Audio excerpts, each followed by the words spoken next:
मैं सौरभ उपाध्याय आप सभी का हार्दिक स्वागत और अभिनंदन करता हूं आपके अपने चैनल कमेंट हब पर।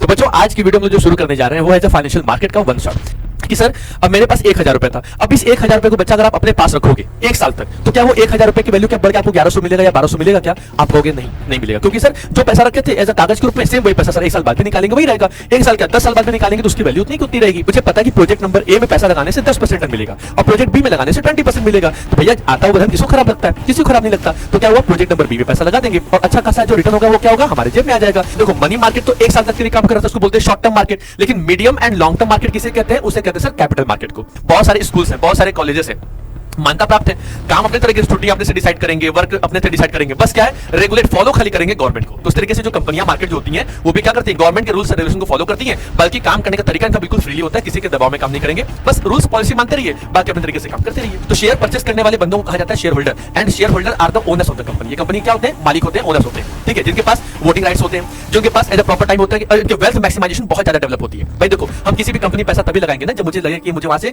गेन परसेंटेज ऑफ प्रॉफिट सबसे ज्यादा रिसीव होगा।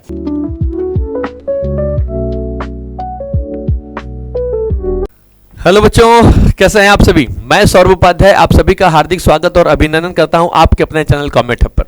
तो बच्चों आज की वीडियो में जो शुरू करने जा रहे हैं वो है जो फाइनेंशियल मार्केट का वन शॉट। अभी हाँ आप लोगों ने इसके पहले पढ़ा होगा जो फाइनेंशियल मैनेजमेंट के बारे में कि फाइनेंशियल मैनेजमेंट क्या होता है। तो देखो बच्चों अभी तक हम लोगों ने जो पढ़ा था पार्ट नंबर ए में क्लास 12 के लिए, उसमें पढ़ा था कि कैसे बिजनेस को मैनेज करते हैं, कैसे वहां के प्रिंसिपल्स को एप्लीकेबल करते हैं, कौन कौन से फंक्शंस के बारे में पढ़ते हैं। लेकिन अब की जो वीडियो में पढ़ने वाले हैं वो है फाइनेंशियल मार्केट के बारे में। क्यों? क्योंकि सर फाइनेंशियल मैनेजमेंट के बारे में तो हम लोगों ने ऑलरेडी पढ़ लिया हुआ है, जहां पे हम लोग जब फाइनेंस मतलब पैसों को मैनेज करते हैं। भाई पैसे कहां से आएंगे, किस जगह पे लगाएंगे, अगर एक्सेस हो जाएगा तो अपने पास रखना है या एज अ डिविडेंड के रूप में डिस्ट्रीब्यूट करना है।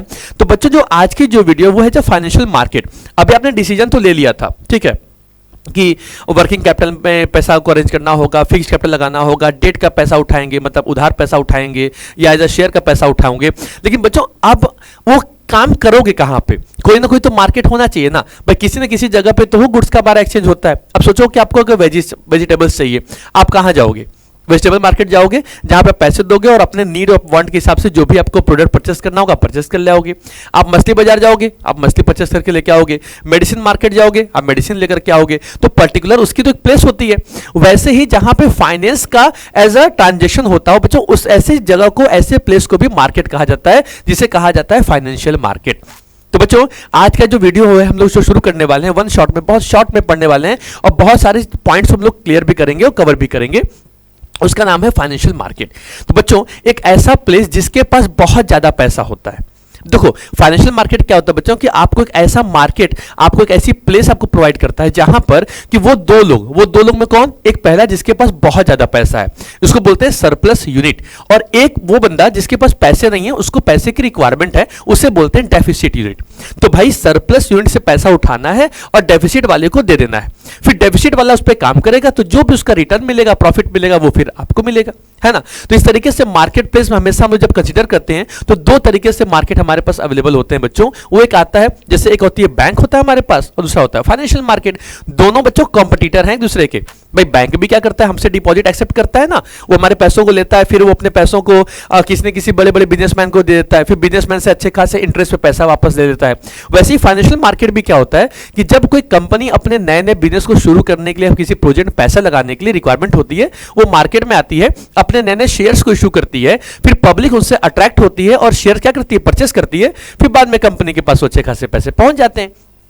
तो फाइनेंशियल मार्केट क्या है, एक मीडिएटर है, एक मीडियम है, किसके बीच का सर, एक वो सरप्लस यूनिट का और दूसरा वो सर डेफिसिट। सरप्लस कौन, जिसके पास पैसे बहुत ज्यादा हैं, जिसको बोलते हैं बच्चों हाउस होल्ड सेक्टर, है ना। और दूसरा कौन होता है, एक बिजनेस फर्म हो गया भाई, जिसको जब पैसे लगाने होंगे, कोई न्यू मार्केटिंग अपने ब्रांच ओपन करना है, ठीक है, कोई नए नए प्रोजेक्ट में इन्वेस्टमेंट करना होगा, है ना, अपने पैसों को ग्रोथ करने के लिए। तो कई तरीके से कंपनियां क्या होती है मार्केट में अवेलेबल होती हैं। तो बच्चों बिना किसी टाइम को जाया किए हुए हम लोग शुरू करते हैं फाइनेंशियल मार्केट के बारे में कि वो क्या है और कैसे है।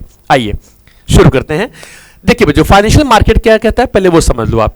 कहता है कि सर फाइनेंशियल मार्केट रेफर्स करता है एक ऐसे मार्केट को जहां पे creation and exchange of financial assets, जहां पे या तो फाइनेंशियल एसेट्स को क्रिएट करते हैं या तो उन्हें एक्सचेंज करते हैं, जैसे शेयर्स हो गए, डिबेंचर्स हो गए। तो in this market money from those who have surplus money is transfer to those who require investment. तो भैया देखो यहां पे ओवरऑल देखा जाए तो पैसा क्या होता है, तो भाई एक पैसा जो होता है ना बच्चों, ये होता है हमारे पास हाउस होल्ड सेक्टर, ठीक है। इनके पास पैसा बहुत ज्यादा होता है क्योंकि ये अपने पास क्या करते हैं, एज ए सेविंग्स करके रखे होते हैं, ठीक बच्चों। और उसके बाद क्या होता है भाई, उसके बाद होता ये है कि ये पैसा क्या करते हैं, एज अ, या तो पैसा ये अपने पास किसको देंगे, बैंक्स को देंगे, या तो ये पैसा अपना जब भी देंगे तो किसको देंगे, फाइनेंशियल मार्केट को देंगे। और अगर ये फाइनेंशियल मार्केट को पैसा देते हैं तो ये अच्छा, ये लोग भी पैसा अपने पास रिजर्व करके नहीं रखते, बल्कि क्या करते हैं, ये पैसा उनको देते हैं।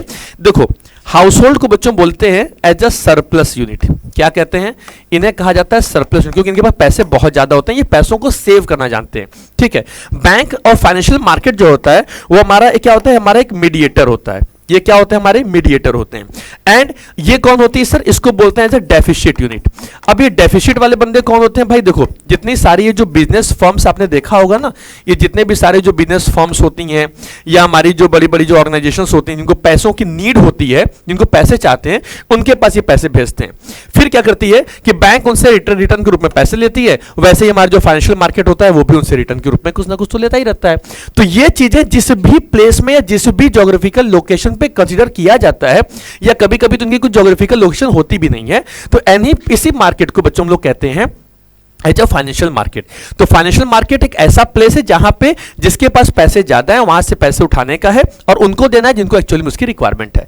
क्लियर होगी बात बच्चों? तो क्या होगा, बस आपको ये याद रखना होगा कि इन दिस मार्केट, यहां से इन this market money from those, मतलब मनी पैसा उठाए जाएंगे, हैव सरप्लस मनी, जिसके पास पैसा ज्यादा है, ट्रांसफर करेंगे किसके पास, to those who require investment, जिनको पैसों की जरूरत है, जिनको इन्वेस्टर्स कहते हैं। तो investors are surplus units and business enterprises are deficit. तो इन्वेस्टर जो पैसा लगाएंगे वो आपके हो गए इन्वेस्टर्स हो गए, ठीक है, वो आपके हो गए सरप्लस यूनिट्स हो गई, और जिस बिजनेस एंटरप्राइज को पैसा देंगे उन्हें कहेंगे डेफिसिट यूनिट। क्लियर होगी बात? चलिए आगे बढ़े बच्चों, चलिए फटाक से हम लोग निकल के आगे आ जाते हैं। तो देखो लिखा भी हुआ है कि where the financial market acts as a link between surplus और डेफिसिट। मतलब देखो बैंक और फाइनेंशियल मार्केट दोनों एक दूसरे के कॉम्पिटिटर हैं, ठीक है। तो इसको बैंक्स कह लीजिए चाहे इसको फाइनेंशियल मार्केट कह लीजिए, तो दोनों दूसरे क्या है, कॉम्पिटिटर भी हो जाएंगे। और ये इन दोनों को देखो जोड़ने का काम कर रहा है। क्या करने का काम कर रहा है? प्लस करने का काम कर रहा है। भाई आपके पास पैसा ज्यादा है, ठीक है सर, आप हमें दे दीजिए। आपके पास पैसा अब आ गया, हम क्या करेंगे, इनको दे देंगे, फिर इनसे अच्छा खासा रिटर्न लेंगे तो वो रिटर्न हम आपको भी दे देंगे। अब सोचो एक हाउस होल्ड वाला बंदा जिसने मान लीजिए एग्जाम्पल के लिए कि सर अब मेरे पास 1000 रुपए था, अब इस 1000 रुपए को बच्चा अगर आप अपने पास रखोगे 1 साल तक, तो क्या वो 1000 रुपए की वैल्यू क्या बढ़ के आपको 1100 मिलेगा या 1200 मिलेगा? क्या आप कहोगे नहीं, नहीं मिलेगा, क्योंकि सर जो पैसा रखे थे एज अ कागज के रूप में, सेम वही पैसा सर 1 साल बाद भी निकालेंगे वही रहेगा। 1 साल क्या 10 साल बाद भी निकालेंगे तो उसकी वैल्यू उतनी की उतनी रहेगी। लेकिन सर एक बात बताइए कि अगर बैंक को पैसा दे दिया जाए तो, और बैंक कहता है भाई कि आप अपना पैसा हमें दो, हम आपको उसके ऊपर एक प्रॉपर तरीके से इंटरेस्ट प्रोवाइड कर देंगे, आपको हम इंटरेस्ट दे देंगे। अब हमने 1000 रुपए बैंक को दिया, अब बैंक ने उस 1000 रुपए का क्या किया मुझे नहीं पता, लेकिन 1 साल के बाद वो मुझे 1100 रुपए देता है, मतलब 100 रुपए मुझे बढ़ा के देता है। तो 10% इंटरेस्ट मुझे मिला कि नहीं मिला? तो 1 साल बाद जहां पे मेरे पास कोई वैल्यू नहीं इंक्रीज हो रही थी तो पैसा मेरे पास बेकार था, और अब पैसा मेरे पास इंक्रीज होने लगा, वो क्या हो गया, वो हमारा एडवांटेज हो गया। बस उसी एडवांटेज को रिसीव करने के लिए बैंक और फाइनेंशियल मार्केट एक दूसरे के बीच में कंपटीशन करते रहते हैं कि भाई बिजनेस फर्म है अपने शेयर इशू करेगी मार्केट में, हम पब्लिक होंगे, इनके पास जाएंगे, शेयर परचेस करेंगे और मुनाफा कमाएंगे, ठीक है। तो रिटर्न यहां भी मिलेगा, रिटर्न यहां भी मिलेगा। अब वो डिपेंड करता है आपके ऊपर कि आप पैसों को किस जगह पे इन्वेस्टमेंट करोगे, चाहे बैंक में करोगे या फाइनेंशियल मार्केट में करोगे। क्लियर बच्चों? चलिए आगे बढ़ते हैं, स्क्रीनशॉट लेना तो ले लो, फिर आगे निकलते हैं। अब देखो बच्चों आगे पॉइंट में, अब देखो इस पॉइंट को समझ लो अच्छे तरीके से क्या क्या लिखा हुआ है। देखो ये हाउस होल्ड हो गए, मतलब हाउस होल्ड में कोई भी फैमिली, इंडिविजुअल, ग्रुप्स कोई भी होते हैं जिनके पास पैसा सेव होता है, ठीक है। ये कौन है? हमारा फाइनेंशियल मार्केट है। ये कौन है? बिजनेस फर्म है। ये कौन है? बैंक हो गए। अब देखो बच्चों हमारे पास पैसा है, अगर पैसा हम अपने पास रखेंगे प्रॉफिटेबल है? आप कहोगे नहीं सर, अपने पास रखने का कोई मतलब नहीं है, पैसों को कहीं ना कहीं लगा दो। तो बैंक कहती है भाई तुम अपना पैसा ला करके मुझे दे दो, जब तुम मुझे पैसा दोगे तो मैं तुम्हें कुछ ना कुछ रिटर्न करके वापस दे दूंगा, ठीक है। वही काम फाइनेंशियल मार्केट भी कहता है। अब यहां पे बैठा हुआ सर बिजनेस फर्म। अब बिजनेस फर्म कौन रहता है थोड़ा ये भी समझो। देखो बच्चों बिजनेस फर्म उसे कहते हैं कि भाई जिनको एक्चुअली में पैसों की जरूरत होती है, तो ये जो हो गया ये हमारा हो जाता है एज अ डेफिसिट यूनिट। क्या हो जाता है बच्चों? ये हमारा हो गया एज अ डेफिसिट यूनिट। ठीक है। और ये कौन हो गया, इनके पास पैसे पड़े होते हैं, तो बच्चों इन्हें कहा जाता है एज अ सरप्लस यूनिट, क्योंकि इनके पास पैसे हैं। अब देखो हमारे पास ऑप्शन दोनों है, या तुम पैसा बैंक में लगा दें या तुम पैसा कहां लगा दें, फाइनेंशियल मार्केट में लगा दें। जहां भी पैसा लगाएंगे हमें रिटर्न मिलना ही मिलना है। और ये दोनों लोग पैसा अपने पास नहीं रखते, बल्कि क्या करते हैं, वो किसको देते हैं, एज अ बिजनेस फर्म को देते हैं कि भैया तुम पैसे ले लो। अब एग्जांपल के लिए कि ये मुझे 5% इंटरेस्ट देंगे अगर मैं इनके पास पैसा जमा करके दूंगा, तो ये जब इनको पैसे देंगे ना, मान लो 1 लाख रुपए इन्होंने इनको दे दिया, अब ये 1 लाख रुपए के बदले में ये मान के चलिए कि 12% इंटरेस्ट ये देंगे, तो ये हमें 12% इंटरेस्ट देंगे बैंक को। बैंक क्या करेगा, उस 12 में से एग्जांपल क्या होगा कि 12 में से 5% जो हमें देना होगा वो कट कर देगा, और 7% जो अमाउंट होगा वो अपने पास रिजर्व करके रख लेगा। तो भाई इनका भी मुनाफा हो गया। उसी तरीके से तो देखो, इसी तरीके से बैंक पैसा कमाता है ना। हमारे पैसों को वो कहीं ना कहीं जगह पे इन्वेस्टमेंट करेगा और उनसे अच्छा खासा इंटरेस्ट ले लेगा, और हमें भी कुछ ना कुछ इंटरेस्ट दे देगा, जिससे हमारा भी भला होता रहे, उनका भी भला होता रहे। वैसे ही फाइनेंशियल मार्केट में भी होते हैं बच्चों, जहां पे हमारे पास क्या आते हैं, शेयर्स हमारे पास हो गए। क्या हो गया हमारे पास, एज अ शेयर्स हो गए, ठीक है। हमारे पास एज अ पैसा किसका हो गया बच्चों, एज अ डिबेंचर्स का पैसा हो गया। तो ये भी क्या करते हैं कि कंपनियां जो होती हैं, वो बड़े बड़े फर्म्स यहां पे अपने शेयर डिबेंचर इशू करती हैं। फिर ये फाइनेंशियल मार्केट हमको बुलाता है कि भैया एक काम करो, हमारे कंपनी के शेयर परचेस कर लो, बिजनेस फर्म्स के। तो हमने क्या किया, उनके शेयर परचेस कर लिए। अब जिस तरीके से ये ग्रोथ करते रहेंगे, जिस तरीके से इनका ग्रोथ चलता रहेगा, उसी तरीके से एडवांटेज हमको भी रिसीव होता रहेगा। इनकी कंपनी ग्रोथ करेगी, हमें भी एडवांटेज मिलेगा। क्लियर है बात, आगे बढ़े। चलो बच्चों, ये पॉइंट क्लियर हो गया, तो चलो देखो फटाक से आगे निकलते हैं।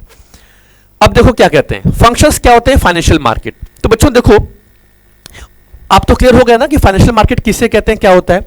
अब पहला कहता है सर एक्चुअली में फाइनेंशियल मार्केट कहते किसे हैं। तो देखो पहला कहता है mobilisation of savings and channelising them into productive uses. Financial market कहता है कि जितना ज्यादा से ज्यादा आप अपने पैसों को सेव करके रखोगे, वो रखो, आपको उसके में एक हैबिट दिलाएंगे, एंड उन्हीं पैसों को ऐसी जगह पे इन्वेस्टमेंट करो जहां पे वो आपके बेस्ट प्रोडक्टिव यूजेस में निकल के आए, या यूं कह लीजिए कि आपको जहां पे ज्यादा आपको एडवांटेज मिले। भाई मुझे पता है कि प्रोजेक्ट नंबर ए में पैसा लगाने से 10% रिटर्न मिलेगा और प्रोजेक्ट बी में लगाने से 20% मिलेगा। तो भैया आता हुआ धन किसको खराब लगता है, किसी को खराब नहीं लगता। तो क्या हुआ, प्रोजेक्ट नंबर बी में पैसा लगा देंगे और अच्छा खासा जो रिटर्न होगा वो क्या होगा, हमारे जेब में आ जाएगा। इसे क्या कहेंगे कि फाइनेंशियल मार्केट हमको फैसिलिटी प्रोवाइड करता है, जहां पे ट्रांसफर करते हैं अपने सेविंग्स को, हाउस होल्ड के संग पैसा उठाना है, और बिजनेस या गवर्नमेंट जो इन्वेस्टर्स या बोरोस होंगे उनको पैसा उठा के दे दो। फिर वो अपनी जगह पे अपना पैसा लगाएंगे, इन्वेस्टमेंट करेंगे, अच्छा खासा जो प्रॉफिट कमाएंगे, उस प्रॉफिट का मुनाफा कुछ आपको भी मिलेगा, इंटरेस्ट आपको भी रिसीव होगा। ये बात क्लियर हो गई। सेकंड क्या कहता है, कहता है सर फैसिलिटेटिंग प्राइस डिस्कवरी। अच्छा सोचो बच्चों, आप लोग इकोनॉमिक्स भी पढ़ते होंगे ना, तो ये सोचो किसी भी गुड्स की जो पर्टिकुलर जो प्राइस होती है वो कैसे डिसाइड होती है, उसकी डिमांड और सप्लाई के ऊपर ही।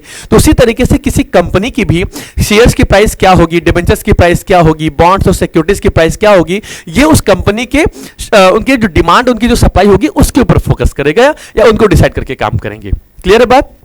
अगला क्या कहता है, providing as a liquidity to the financial assets. देखो फाइनेंशियल मार्केट क्या करता है बच्चों, प्रोवाइड करता है एक ऐसा मैकेनिज्म जो इजी परचेस होगा और जहां पर आप इजी तरीके से अपने फाइनेंशियल एसेट्स की सेलिंग कर सकते हो, ठीक है। और क्या कहता है, ये लिक्विडिटी भी इंश्योर करेगा कि investors can readily convert there holdings into cash when ever required without significant loss of value, दस इंकरेजिंग इन्वेस्टमेंट। ज्यादा से ज्यादा इन्वेस्टमेंट करने के पर्पज से जो फाइनेंशियल मार्केट होता है वो आपके लिए कुछ अवेलेबिलिटी करा रहा है। कैसे कराएगा, आप अट्रैक्ट कैसे होगे, तो भाई वो कहता है कि अगर आपने किसी कंपनी के शेयर परचेस कर लिए तो उन शेयर्स को आप कभी भी चाहो एनी टाइम आप उसे कैश में कन्वर्ट कर सकते हैं, लिक्विडिटी के रिफॉर्म्स में सब कन्वर्शन कर सकते हैं। तो ये कन्वर्ट करना जो प्रोसीजर है ना बच्चा, वो क्या होता है, वो लिक्विडिटी प्रोवाइड कर रहा है कि जब फाइनेंशियल एसेट्स के लिए कि जहां पे आपको हम इंकरेज करें इन्वेस्टमेंट। अब सोचो कि आज मैंने शेयर परचेस कर लिया 50,000 रुपए का और उसकी वैल्यू बढ़ करके 52,000 रुपीज हो गई। अब मुझे कल की डेट में पैसों को मुझे नीड है, तो मैं कभी भी उन 52,000 रुपीज के शेयर को सेल करके उसके बदले में कैश पा सकता हूं। तो न तो मेरा उसमें कोई वैल्यू लॉस होगी, न तो मेरे किसी शेयर को कुछ प्रॉब्लम होने वाली है। तो जो शेयर मेरे पास थे या जो बॉन्ड सिक्योरिटी मेरे पास थी, मैंने उसको सेल किया, उसके बदले पैसा मिल गया। वो क्या हो गया हमारी भाई, तो प्रोवाइड करता है बच्चों लिक्विडिटी। लिक्विडिटी मतलब हो गया जहां पे आपको एक ऐसी अवेलेबिलिटी मिल जाए जहां पे अपने सिक्योरिटीज को आप कैश में कन्वर्ट कर सकते हो। क्लियर है। चलो भाई, reducing the cost of transaction. Possible क्या होता है कि फाइनेंशियल मार्केट बच्चों एक कॉमन एक ऑर्गेनाइज्ड प्लेटफॉर्म होता है जहां पे आपको सारी की सारी इंफॉर्मेशन अवेलेबल करा देती है, जहां पे सिक्योरिटीज के बारे में, मार्केट के बारे में, और ये मार्केट आपको हेल्प भी करता है, आपके इसमें समय आपको बचाएगा, एफर्ट्स बचाएंगे, मनी बचाएगा, चाहे किसके लिए, बायर्स के लिए भी, सेलर्स के लिए भी। तो बायर भी क्या होगा, अपनी इंफॉर्मेशन वहां से कलेक्ट कर सकता है, और सेलर जिसको अपने प्रोडक्ट को सेल करना है, प्रोडक्ट तो नहीं होगा बल्कि शेयर और डिबेंचर को सेल करना होगा, वो भी अपनी सारी की सारी जो मार्केटिंग स्ट्रेटजी होगी वो सब सारी इंफॉर्मेशन और यहां पे शेयर कर देगा कि शेयर परचेस करने वाले को कोई प्रॉब्लम ना हो, और एनी टाइप ऑफ क्वेरीज, कुछ भी क्वेरीज होता है या कोई भी ग्रीवेंसेस होता है, उनको हम यहां से सॉल्यूशन कवर कर लेंगे। इससे क्या होता है, हमारा जो ट्रांजेक्शन कॉस्ट होता है, आने जाने खर्चा होता है, सब बच जाता है, क्योंकि सारी इंफॉर्मेशन माउस के एक क्लिक करने से हमें रिसीव हो जाती है। क्लियर हो गई बात बच्चों? ये हमारा था फंक्शन ऑफ फाइनेंशियल मार्केट। अगर आप इसका स्क्रीनशॉट लेना चाहते तो ले लीजिए। चलिए भी आगे बढ़ते हैं। अब देखो बच्चों, फाइनेंशियल मार्केट को दो पार्ट में डिस्ट्रीब्यूट किया गया है। देखो पहला किया गया है sir as a capital market और एक मनी मार्केट। ठीक है, मनी मार्केट याद रखिएगा, मनी मार्केट बच्चों ऐसे उनको उस मार्केट को बोलते हैं। ठीक, ये मनी मार्केट जो भी होती है, ठीक है, ये बेचा खाली ये अप टू 1 ईयर होगी। कब होगी? अप टू 1 ईयर, बस 1 साल तक के अंडर में होने वाले वो सारे ट्रांजेक्शन, वो सारी मार्केटिंग, वो सारी स्ट्रेटजी जो 1 साल के अंडर में कंसिडर कर ली जाएगी, उसे कहा जाएगा मनी मार्केट।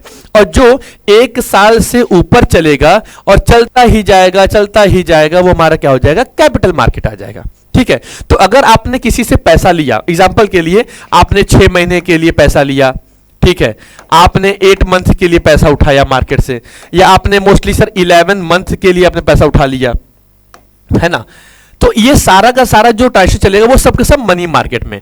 और मनी मार्केट बच्चों जो कंट्रोल करता है उसका नाम होता है एज अ आरबीआई। आरबीआई कौन हो गया? Reserve Bank of India. जी हाँ, 1 साल तक के होने जितने सारे जो टर्म्स होते हैं जो बिल्कुल 1 साल के अंडर में कंसिडर किए जाते हैं, उन्हें कहा जाता है money market, control by RBI. ये एक तरीके से रेगुलेटरी बॉडी है जो कि तरीके से क्या करेगा, अब भाई तुम रेगुलेट कर रहे थे, अभी तुम बिल्कुल शासन चला रहे थे, अब क्या किया जाए, अब तुम रेगुलेट तो करोगे, कंट्रोलिंग करने का भी काम करो, और उनके संग मिल करके क्या करना, डेवलपमेंट करने का भी काम करो। अब केवल हुक्म नहीं चलाओगे बल्कि नॉट अ बॉस, अब चलो भाई उनके संग लीडर बन के काम करो, उनके संग उनका हमसफर बन के काम करो, है ना। और कैपिटल मार्केट बच्चों कंट्रोल जो करता है उसका नाम है सेबी। सेबी का नाम क्या हो गया? Security and exchange board of India. बात क्लियर हो गई? तो सेबी में 2 आ गए, इनको कंट्रोल कौन करेगा? आरबीआई। बच्चों कौन कौन से इंस्ट्रूमेंट्स होते हैं वो देख लीजिएगा। कॉल मनी, जैसे कोई बैंक हो गया, कोई म्यूचुअल फंड कंपनीज हो गई, और उन्हें अगर पैसों की इमरजेंसी तुरंत रिक्वायरमेंट होगी तो वो कॉल के जरिए या वो तुरंत वो क्या करें, दूसरे अपने बैंक को या दूसरे म्यूचुअल फंड कंपनी को तुरंत कॉल करेंगे और अपने पैसों को अरेंजमेंट कर लेंगे विद इन 1 डे के लिए, 2 डे के लिए, 3 डे के लिए, मोस्टली 1 या 2 दिन के लिए इनके पास पैसे होते हैं। कभी कभी तो कुल 2 घंटे के लिए पैसे मांगते हैं कि भाई 10 बजे कॉल कर लिया, पैसा दे दो, 12 बजे 1 बजे तक वापस कर देते हैं। तो जितने भी देर के लिए पैसे लेंगे तो उसके ऊपर भी आपको प्रॉपर तरीके से इंटरेस्ट पेमेंट करना पड़ता है। क्लियर है बात आपको? ट्रेजरी बिल क्या होगी बच्चों? ट्रेजरी बिल, अब सोचो जैसे हमें पैसे जरूरत पड़ गई, बिजनेसमैन को रिक्वायरमेंट पड़ गई, उसी तरीके से भाई गवर्नमेंट को भी तो पैसा जरूरत पड़ सकती है, लेकिन गवर्नमेंट आपसे सीधे कैसे मांगने आएगी? तो वो आरबीआई के थ्रू कहती है भाई ये काम करो, ट्रेजरी बिल मार्केट में इशू कर दो। अब जो भी बड़े बड़े बिजनेसमैन होंगे, इंडस्ट्रियल मैन होंगे, एंटरप्रेन्योर्स होंगे, वो हमारे ट्रेजरी बिल परचेस कर लेंगे। फायदा क्या होता है बच्चों? एग्जाम्पल कर लीजिए, मान लीजिए कि अब देखिए ट्रेजरी बिल और ये चाहे कॉमर्शियल पेपर, दोनों की तरीके डेफिनेशन ये तरीके से काम वही बिल्कुल करेंगे। अब ये ट्रेजरी बिल क्या हुआ कि 95,000 रुपीज ये इशू कर रहे हैं ट्रेजरी बिल। ठीक है, आप कोई बंदा है परचेस कर ले, अब इनको चाहिए 1 लाख रुपया। कितना चाहिए? 1 लाख रुपए चाहिए। 1 लाख रुपए चाहिए, लेकिन वो कर रहे हैं भाई हमारा ट्रेजरी बिल आप लेके जाओ 95,000 रुपीज का परचेसिंग प्राइस। और जब ये 6 महीने में या 8 महीने में आपका काम खत्म हो जाएगा तो एक काम करके करेंगे, हम ट्रेजरी बिल आपसे वापस मांग लेंगे। जैसे आप हमें ट्रेजरी बिल वापस करोगे, हम आपको पूरा का पूरा 1 लाख रुपए देंगे। अब इस 5,000 रुपए, अब सोचो आपने परचेस कितने में किया था? 95,000, लेकिन जैसे ही गवर्नमेंट आपसे अपना ट्रेजरी बिल वापस मांग रही है, आप उसके जब वापस रिटर्न करोगे तो आपको उसके बदले में 1 लाख मिल रहा है। तो परचेसिंग 95 की, सेलिंग 1 लाख रुपीज की, तो 5,000 हमारा क्या हुआ? बेनिफिट हुआ, इंटरेस्ट हुआ। आप उसे इंटरेस्ट कह लो या रिटर्न कर लो, वो आपकी बात हो गई। कॉमर्शियल बिल, उधार किसी को सामान बेचते हैं या परचेस करते हैं तो आपके नाम पर एक बिल लिखी जाती है, वो कॉमर्शियल बिल में आ गई। कॉमर्शियल पेपर में भी क्या होती है, जो कंपनियां जो होती हैं वो एज अ बड़े बड़े कंपनियां जो होती हैं वो कुछ एक लिमिटेड टाइमिंग के लिए पैसा उठाती हैं, 6 महीने 8 महीने के लिए। सेम ट्रेजरी बिल की तरह ये भी काम यहाँ पे होता है।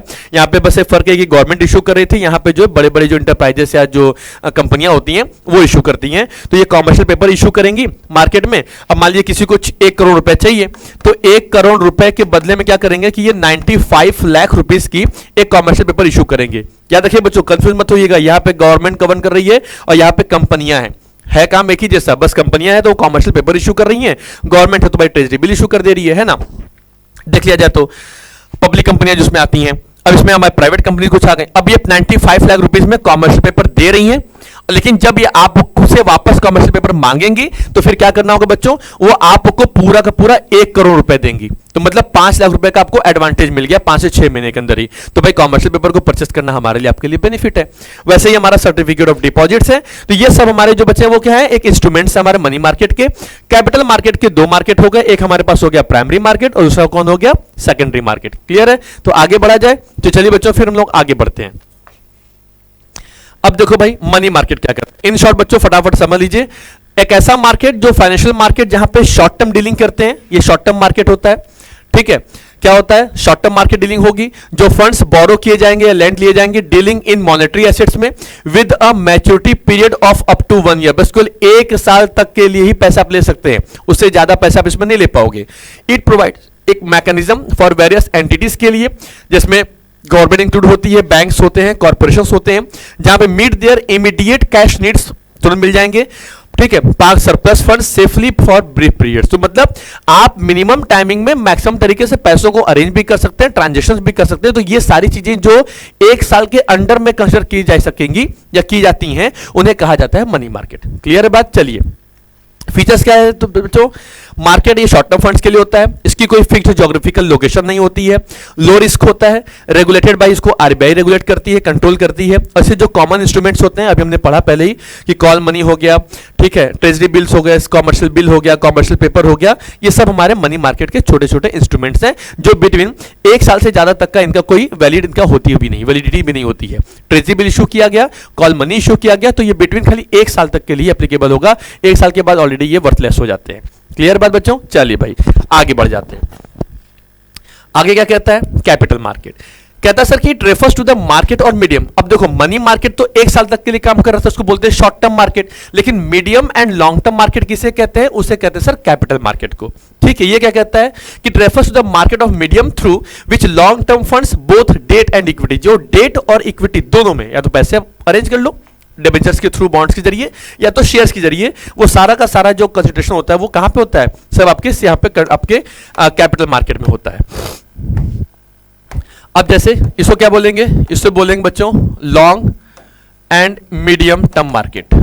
ठीक है, ये हमारा कौन सा मार्केट हो गया भाई, long and medium term market हमारे पास आ जाती है। ठीक, जहां पे काम किसकी हो रही है, इक्विटी की बात हो रही है, और किसकी बात हो रही है, एज अ डेट के बारे में बात करेगा। इन्हें कंट्रोल कौन करता है भाई, इन्हें कंट्रोल करती है सर हमारी सेबी। रेज्ड एंड इन्वेस्टेड करते हैं, कंप्राइज करते हैं as a channels through which the savings of the community are made available for the business sector and the public in general में। ठीक है, कैपिटल मार्केट में कंसिडर करते हैं बच्चों, इसमें डेवलपमेंट बैंक्स आते हैं, ठीक है, कुछ कॉमर्शियल बैंक्स आते हैं और स्टॉक एक्सचेंज भी आती हैं।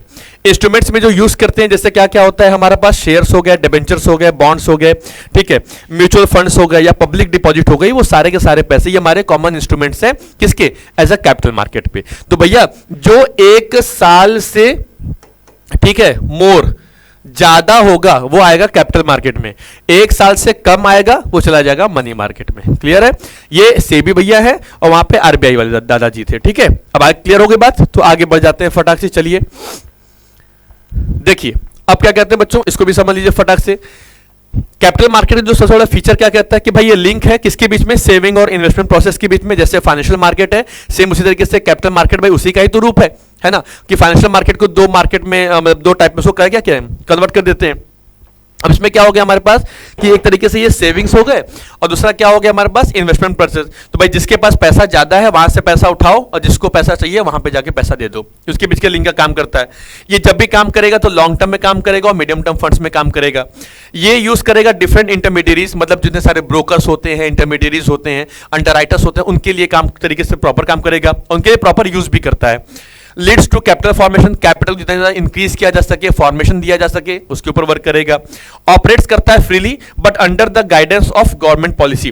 काम तो बिल्कुल फ्री करेगा, लेकिन जैसे मान लीजिए बहुत सारे स्कूल्स हैं, बहुत सारे कॉलेजेस हैं, मान्यता प्राप्त है, काम अपने तरीके से, छुट्टियां अपने से डिसाइड करेंगे, वर्क अपने से डिसाइड करेंगे, बस क्या है रेगुलेट फॉलो खाली करेंगे गवर्नमेंट को। तो इस तरीके से जो कंपनियां मार्केट जो होती हैं वो भी क्या करती हैं, गवर्नमेंट के रूल्स एंड रेगुलेशन को फॉलो करती हैं, बल्कि काम करने का तरीका इनका बिल्कुल फ्रीली होता है, किसी के दबाव में काम नहीं करेंगे, बस रूल्स पॉलिसी मानते रहिए, बाकी अपने तरीके से काम करते रहिए, है ना। चलिए भाई आगे आते हैं।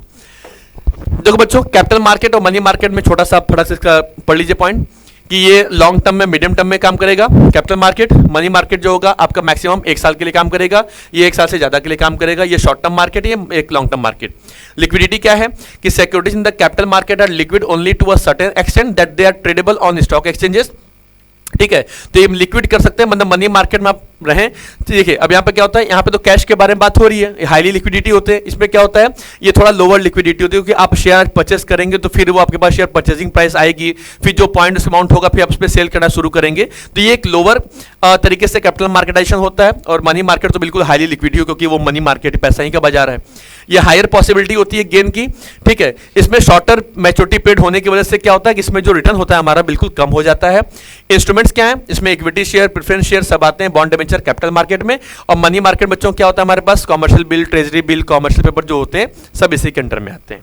क्लियर बात, आगे बढ़ जाए। चलो भाई देखो, अब बच्चों मार्केट में भी उसमें उस कैपिटल मार्केट को भी 2 पार्ट में डिवाइड किया गया। फाइनेंशियल मार्केट 2 पार्ट में, मनी मार्केट, कैपिटल मार्केट। अब कैपिटल मार्केट के भी 2 पॉइंट, कौन कौन से, प्राइमरी मार्केट और सेकेंडरी मार्केट। अब देखो प्राइमरी मार्केट क्या है वो समझो। देखो बच्चों, प्राइमरी मार्केट उसे कहते हैं, देखो होता क्या ना कि जब कंपनियां, जब बहुत सारी कंपनियां होती हैं, वो पहली बार मार्केट में अपने आईपीओस लाना चाहती हैं, मतलब वो चाहती हैं अपने पैसों को, मतलब मार्केट से पैसे उठाएं। तो जब पहली बार जब कंपनी अपने इन्वेस्टर्स के पास जाती है और उनसे कहती है भाई कि मुझे पैसे चाहिए, ठीक है, मैं उसके लिए कुछ शेयर्स या आईपीओ इशू कर रही हूं या कर रहा हूं, तो आप मुझे पैसे दे दो। तो यहां पे फर्स्ट टाइम इंट्रोडक्शन होता है, मतलब जहां पे company new fresh shares issue करती है, उसे कहते हैं बच्चों प्राइमरी मार्केट। ठीक है, पहली बार क्यों करती है भाई, वो इसलिए करती है सर कि जहां पे अपने लॉन्ग टर्म फंड्स को रेज कर सके, है ना, किसी डेट को रिपे कर सके, किसी न्यू प्रोजेक्ट को लॉन्च कर सके, है ना, या ये तो बिजनेस एक्सपेंडिशन या बिजनेस को एक्सपेंशन कर सके, बिजनेस को बढ़ाने के पर्पज से काम कर रही है। तो पहली बार यहां पे इंट्रोडक्शन होती है कंपनी का इन्वेस्टर के जरिए। इन्वेस्टर बैठा होता है, बोलेगा भाई तुझे एक पैसा चाहिए, आज जब हमें तो पैसा दे देते हैं, मुझे तुम कुछ हिस्सा दे देना, है ना। तो शेयर परचेस करने वाले बंदों को कहा जाता है shareholder, and shareholder are the owners of the company. ये कंपनी क्या होते हैं, मालिक होते हैं, ओनर्स होते हैं। ठीक है, जिनके पास वोटिंग राइट्स होते हैं, जो उनके पास एज अ प्रॉपर टाइम होता है कि इनके वेल्थ मैक्सिमाइजेशन बहुत ज्यादा डेवलप होती है। भाई देखो, हम किसी भी कंपनी पैसा तभी लगाएंगे ना जब मुझे लगे कि मुझे वहां से गेन, परसेंटेज ऑफ प्रॉफिट सबसे ज्यादा रिसीव होगा। ये सारी चीजें कहां होती हैं, इसी पॉइंट में कवर करती हैं। तो देखो बच्चों, इसका मेन क्या कहता है, इसमें शेयर डिबेंचर के और बॉन्ड्स के बारे में बात करेंगे, जो पहली बार इश्यू होंगे कंपनीज के जरिए या गवर्नमेंट एंटिटीज के जरिए। इनका मेन काम होगा लॉन्ग टर्म फंड्स को डायरेक्टली इन्वेस्टर से उठाना पैसा। पर्पस क्या है, अपने कैपिटल मार्केट को या अपने फ्रेश कैपिटल को मार्केट में लेकर के आना, जैसे बिजनेस एक्सपेंशन करने के लिए, नए प्रोजेक्ट लॉन्च करने के लिए, या किसी अमाउंट हमने लोन लिया होगा पेमेंट करने के लिए पैसा आपसे मांग रहे हैं, आप दीजिए। Funds flow directly from investors to the issuing company, जो कंपनी इशू करेगी और इन्वेस्टर जो पैसा जो कंपनी लगाएगा या परचेस करेगा, दोनों के बीच की इसमें डायरेक्शन होती है। ठीक है, प्राइस क्या होती है, सिक्योरिटी जो फिक्स होगी वो कंपनी इशू के जो कंपनी अपने शेयर इशू कर रही है वही डिसाइड करेगी। ठीक है, often with the help of underwriters. Underwriters कौन होते हैं बच्चों, याद रखिएगा, जो कंपनी के शेयर्स को मार्केट में लाने का काम करते हैं, जो कंपनी के शेयर्स की प्राइस को डिसाइड करते हैं। इसको अभी अंडरराइटर्स कोई भी हो सकता है, इंडिविजुअल बंदा भी हो सकता है, या अंडरराइटर्स एक तरीके से फर्म कंपनी भी हो सकती है, या कोई बैंक भी हो सकता है। तो बेसिकली जो मर्चेंट बैंकर्स होते हैं वो हर कंपनी के अमाउंट को, हर कंपनी के शेयर्स को, डिबेंचर को डिसाइड वही करते हैं कि मार्केट में कौन सा शेयर किस प्राइस में बिकेगा, किस प्राइस में परचेस होगा। एग्जाम्पल के लिए मान लीजिए एक छोटी सी कंपनी हमारी आ जाती है, ठीक है, अब मुझे मार्केट से पैसा निकालना होगा, तो इसके लिए पहले मुझे जाना होगा एक मर्चेंट बैंकर के पास। मर्चेंट बैंकर क्या करेगा, हमारे तीनों रिकॉर्ड्स को मेंटेन करेगा। कौन कौन से रिकॉर्ड्स को, पास्ट रिकॉर्ड को, प्रेजेंट रिकॉर्ड को और फ्यूचर रिकॉर्ड्स को भी। अब फ्यूचर रिकॉर्ड्स होते नहीं तो हमारी वो एजम्पशंस देखेगा कि हम फ्यूचर में कौन कौन से ग्रोथ प्लान कर रहे हैं, प्रेजेंट में हमारी कंडीशन क्या है, और पास्ट में हमने क्या क्या गेन किया था, लॉस किया था, गेन किया था। वो मर्चेंट बैंकर हमारे सारे के सारे प्रपोजिशन को प्रॉपर तरीके से चेक करेगा, जिसको बोलते हैं प्रॉस्पेक्टस। प्रॉस्पेक्टस चेक करने के बाद अगर वो एग्री कर जाता है कि चलो भाई ठीक है तुम आईपीओ लाने के लिए रेडी हो, तो क्या करेगा कि वो कंपनी, वो जो मर्चेंट बैंकर होगा वो डिसाइड करेगा कि कितने शेयर्स मार्केट में बेचे जाए, किस प्राइस में बेचा जाए, और कंपनी का जो हमारा इंडिया में जो पब्लिक है वो कौन कौन से अमाउंट में आपके शेयर परचेस करने के लिए रेडी होगी। एग्जाम्पल के लिए मान लीजिए कि अगर 5 लाख शेयर कंपनी निकालना चाहती है 100 रुपए के हिसाब से, मतलब 5 करोड़ रुपया हुआ, ठीक है। तो 5 लाख शेयर में से 4,50,000 शेयर्स बिक गए और 50,000 शेयर्स नहीं बिके, तो क्या करेंगे? तो भैया अगर वो 50,000 शेयर्स नहीं बिके तो ये अंडरराइटर्स रिस्पॉन्सिबल होंगे, और ये अंडरराइटर्स मतलब जो मर्चेंट बैंकर होगा वो कहेगा कि भाई तेरे अगर 50,000 शेयर्स अगर मार्केट में नहीं बिकेंगे, ठीक है, उन 50,000 शेयर्स को मैं परचेस कर लेता हूं। मतलब आपके शेयर्स को मार्केट में सेल कराने की या सेल करने की जो गारंटी होती है वो अंडरराइटर्स लेते हैं। तो अंडरराइटर्स के हेल्प से डिसाइड हो जाती है प्राइस क्या होगी। क्लियर है बात? तो भाई यही हमारा अंडरराइटर्स का देखो अच्छा खासा रोल होता है। और मान लीजिए 5 लाख शेयर 5 लाखों नहीं बिके तो भाई पूरा शेयर परचेस कर लेगा हमारा अंडरराइटर, है ना? बोलो अंडरराइटर की जय।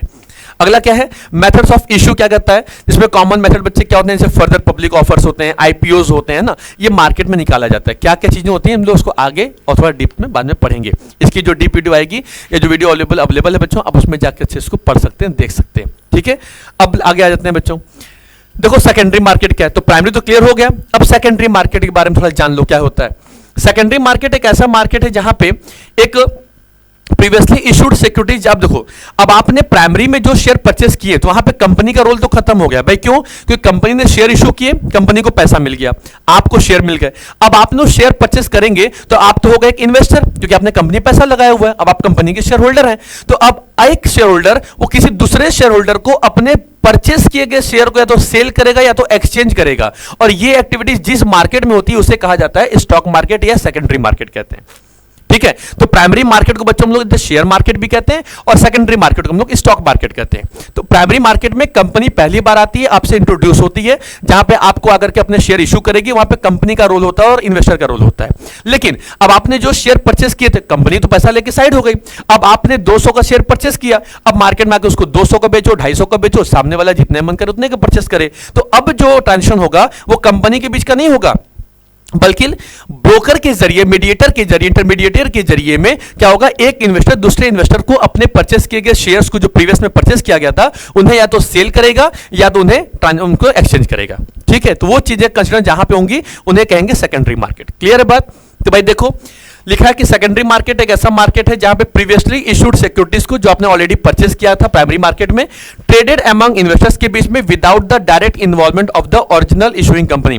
तो मान लीजिए एग्जांपल के लिए कि आपने रिलायंस कंपनी किसी शेयर को परचेस किया था प्राइमरी मार्केट में, तो रिलायंस कंपनी को चाहिए थे 5 करोड़ रुपया, वो 5 करोड़ रिलायंस कंपनी लेकर साइड हो गई, कंपनी को पैसा चाहिए, कंपनी हट गई। अब तुम लड़ो मरो अपने में, अब आपने 200 रुपए का या 500 रुपए का अपने एक शेयर परचेस किया था या 100 रुपए का अपने एक शेयर परचेस किया हुआ था, ठीक है।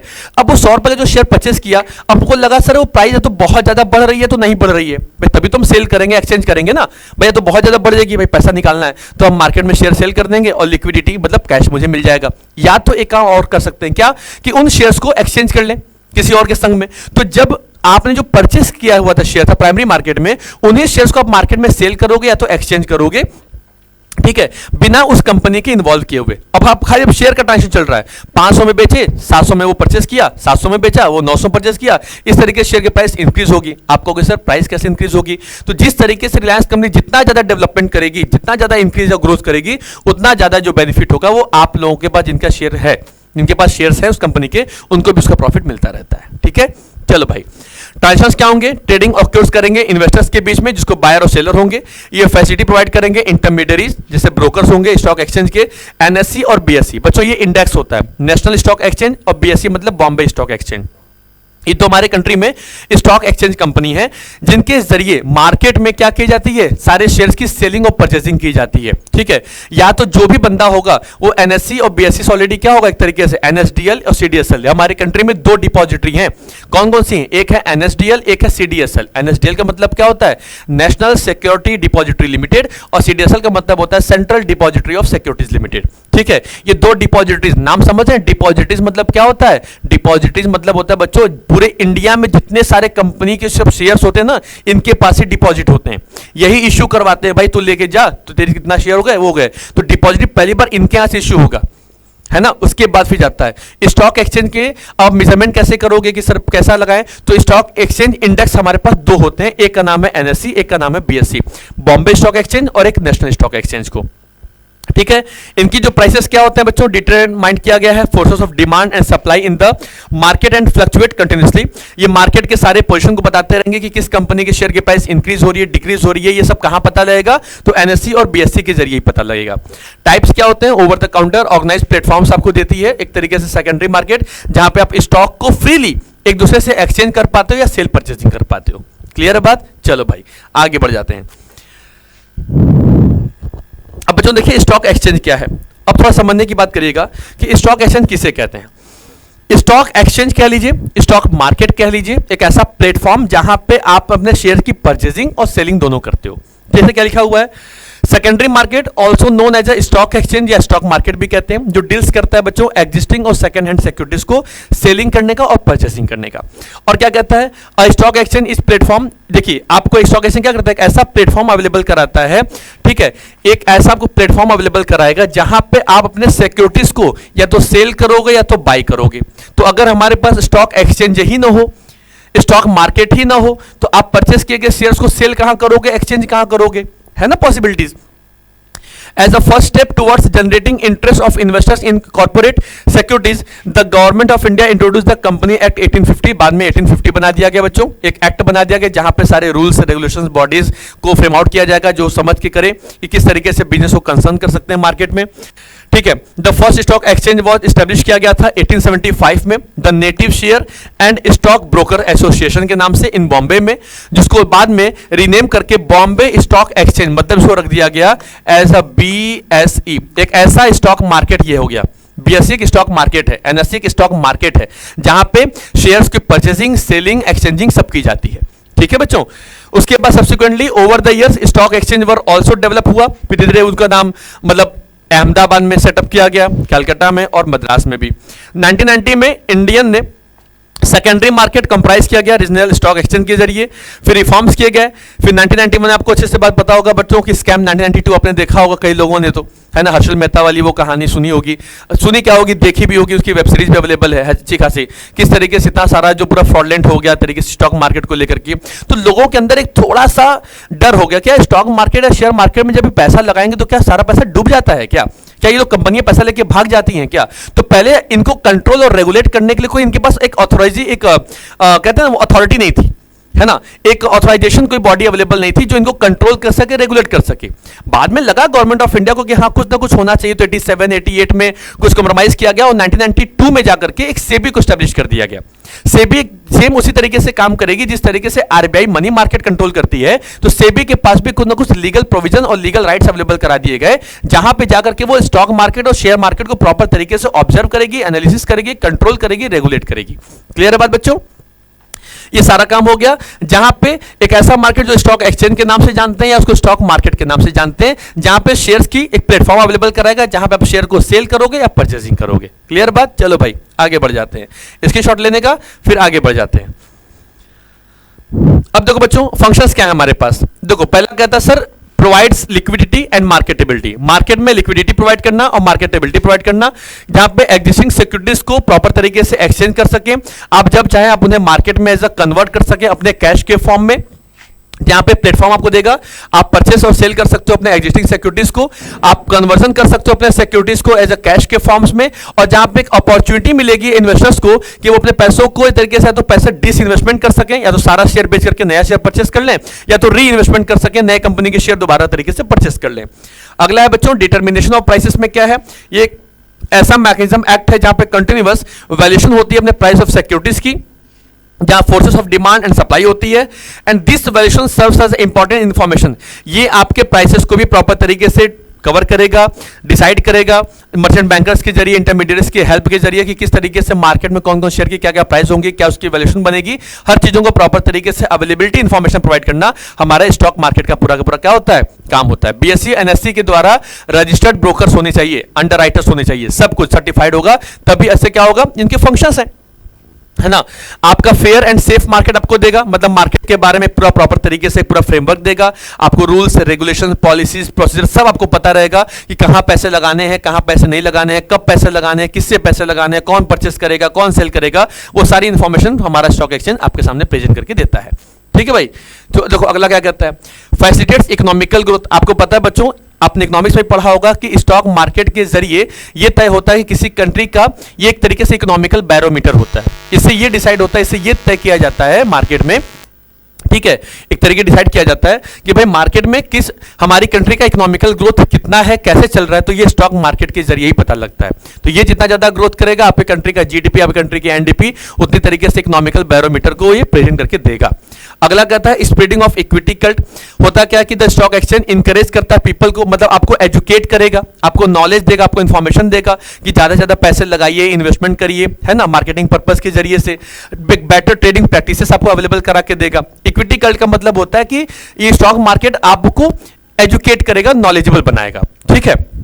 एंड स्कोप फॉर स्पेकुलेशन, तो देखो certain degree of healthy speculation करिए जहां पे कंटिन्यूअस प्रोसेस किया जा सके demand and supply of securities के हिसाब से perform by the stock exchange. तो जो भी इसमें पर्टिकुलर स्पेकुलेशन जो सट्टेबाजी निकल के चीज आती है, एक हेल्दी स्पेकुलेशन होगा जो उनके मतलब स्टॉक मार्केट ही डिसाइड करेगा कि इसमें किस तरह का इलीगल टाइप का ऑफ स्पेकुलेशन को उसमें कंसिडर न किया जाए। हेल्दी कंसिडर होंगे, काम वर्क करेंगे। अगला क्या बच्चों हमारे पास देखिएगा, ट्रेडिंग प्रोसीजर हमारे पास क्या क्या होते हैं वो भी समझ लीजिएगा। देखो अब आपको मान लीजिए शेयर मार्केट आना है, तो अभी आपके मन में होगा सर इतना चीज तो पढ़ लिए, लेकिन थोड़ा ये बताइए कि सर कि मार्केट में शेयर परचेस कैसे कर सकते हैं, उसके क्या क्या प्रोसीजर्स होते हैं। तो बच्चों इसकी 15 से 20 मिनट की वीडियो एक ऑलरेडी मैंने क्लिप बना करके डाली हुई है जो कॉमेट हब क्लिप्स के चैनल के नाम पर, आप जाकर के आप उसको वहां पे अच्छे तरीके से पढ़ सकते हैं। बट इन शॉर्ट में आपको मैं बता देता हूं कि चीजें कैसे होती हैं। देखो पहला क्या करना होगा, आप एज अ शेयर होल्डर मान के चलिए, क्योंकि आप कंपनी के शेयर परचेस करने वाले हैं तो पहले से ही मान के चलो भैया मालिक हैं, शेयर होल्डर्स हैं, तो एज अ पब्लिक आप नॉर्मल क्या करेंगे, पहले किसी सर्टिफाइड बीएससी और एनएससी के थ्रू एक सर्टिफाइड हमारा एक ब्रोकर होगा, आप पहले अपने किसी ब्रोकर को सिलेक्ट करेंगे। ब्रोकर को सेलेक्ट करने के बाद ब्रोकर क्या करेगा, आपसे इंफॉर्मेशन मांगेगा, आधार कार्ड, पैन कार्ड, आपके एजुकेशन क्वालिफिकेशन, आपकी source of income, in values सब कुछ मांगेगा। उस चीज को पुटअप करने के बाद आपका एक डीमैट अकाउंट या ट्रेडिंग अकाउंट को ओपन कर दिया जाएगा। ट्रेडिंग अकाउंट बच्चों क्या होता है समझिएगा, सुबह पैसा लगाया, दोपहर या शाम तक पैसा निकाल लिया, इंट्राडे, उसे क्या कहते हैं इंट्राडे। तो उसके लिए अब आप अपने शेयर्स को अपने पास होल्ड करके नहीं रखना चाहते एक दिन से ज्यादा, तो उसके लिए कंपनी आपको ट्रेडिंग अकाउंट ओपन करने के लिए बताती है। लेकिन आप चाहते हो ना कि हमने आज शेयर परचेस किया, इस शेयर्स को हम 6 महीने, 8 महीने, 10 महीने, 12 महीने, 1 साल, 2 साल के लिए अपने पास रखना चाहते हैं, बाद में जाके बेचेंगे, तो आप एक दिन से ज्यादा अपने शेयर्स को होल्ड करेंगे, तो इसके लिए आपका एक डीमैट अकाउंट या डीमैटेरियलाइजेशन अकाउंट को भी ओपन किया जाता है, ठीक है। तो यहाँ पे आपका डीमैट अकाउंट या ट्रेडिंग अकाउंट आपका बन जाएगा। जैसे ही आपका बच्चा अकाउंट बन जाएगा तो आप क्या करेंगे, सामने वाले को आप ऑर्डर प्लेस करेंगे। ऑर्डर प्लेस करने के अंदर सेंस ये हुआ कि भाई देखो मेरा डीमैट अकाउंट तो बन गया हमारे सारे इंफॉर्मेशन के जरिए, अब मैं आपको ऑर्डर देता हूं कि भाई मुझे फलानी कंपनी के, रिलायंस कंपनी के या टाटा कंपनी के मुझे 500 शेयर चाहिए 50 रुपए के, या 5 रुपए वाले कोई शेयर मुझे 500 शेयर चाहिए, ठीक है ना। तो आपने यहाँ पे ऑर्डर देंगे, तो ये क्या करेंगे, आपके सारे ऑर्डर को प्रॉपर तरीके से एग्जीक्यूट करेंगे, ठीक है। और आपके क्या करेंगे, प्रॉपर तरीके से ये काम करना शुरू कर देंगे। देखिए ये काम तो हमारा क्लियर हो जाए यहाँ पे।